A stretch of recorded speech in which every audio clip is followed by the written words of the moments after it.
বিরতির পর স্বাগত। দীর্ঘদিন ধরে রাস্তার বেহাল দশা, অভিযোগ সংশ্লিষ্ট প্রশাসন বা সংশ্লিষ্ট আধিকারিকরা সেই রাস্তা মেরামতের কোনো ধরনের উদ্যোগ নিচ্ছে না, যার ফলে সেই এলাকার অবসরপ্রাপ্ত টিএসআর জওয়ান রাজু মালাকার নিজ টাকায় রাস্তা তৈরির নজির গড়েছেন। ঘটনা কমলপুর দুর্গাচমনি ব্লকের দেবীছড়া পঞ্চায়েতের 1 নম্বর ওয়ার্ডে এবং সেই এলাকাতেই বাস করেন বাসিন্দা রাজু মালাকার।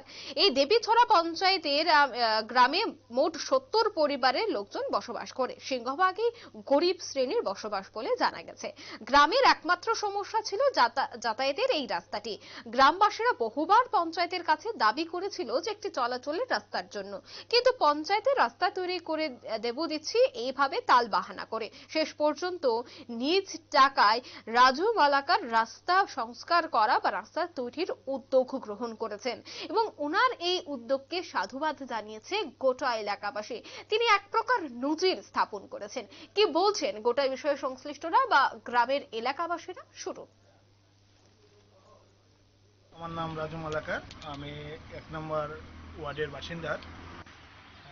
আমি এই এলাকার জনস্বার্থে ব্যক্তিগত তহবিল থেকে এই রাস্তাটা আমি করেছি। এখানের মধ্যে অনেক বৃদ্ধ লোকরা আছে, আসা যাওয়া করতে কষ্ট হয়। স্কুলের ছাত্ররা আছে, বাইক গাড়ি নিয়ে আসা যাওয়া করতে কষ্ট হয়। বিভিন্ন দিকে বিচার করে আমি আমার ব্যক্তিগত তহবিল থেকে এই রাস্তাটা করার উদ্যোগ নিয়েছি এবং আমি করেছি। আচ্ছা, এখানে কত পরিবারের বসবাস? এখানে 70 পরিবারের বসবাস। লোক সংখ্যা 300।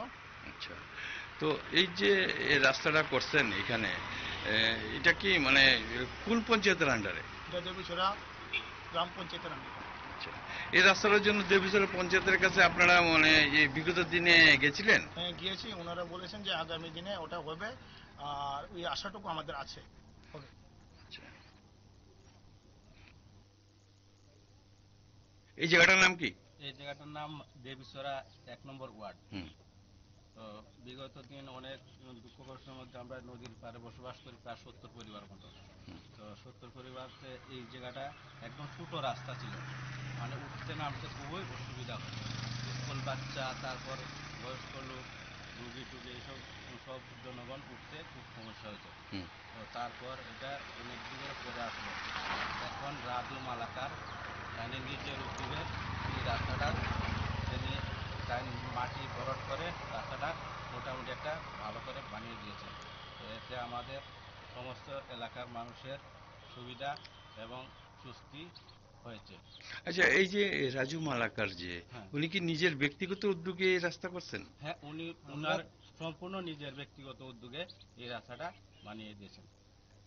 এতে কত পরিবারের বসবাস এখানে? এখানে প্রায় 70 পরিবারের মতো। শুনলেন তো দর্শক বন্ধুরা, এলাকাবাসীরা কি বলছেন রাজু মালাকার। তিনি নিজ উদ্যোগে এই রাস্তা সংস্কারের জন্য তিনি নিজের টাকা খরচ করেছেন, নিজের অর্থে সেই রাস্তা মেরামত করেছেন, কিন্তু সংশ্লিষ্ট প্রশাসন কেন তো গ্রহণ করেনি, তারা কেন সেই রাস্তা সংস্কারে হাত দেয়নি, সে নিয়েই কিন্তু প্রশ্ন উঠছে এবং আজকের এই চিত্র ঠিক এই কথাই কিন্তু বলছে। এই মুহূর্তে নিয়ে নিচ্ছে ছোট একটি বিজ্ঞাপন বিরতি, সঙ্গে থাকুন।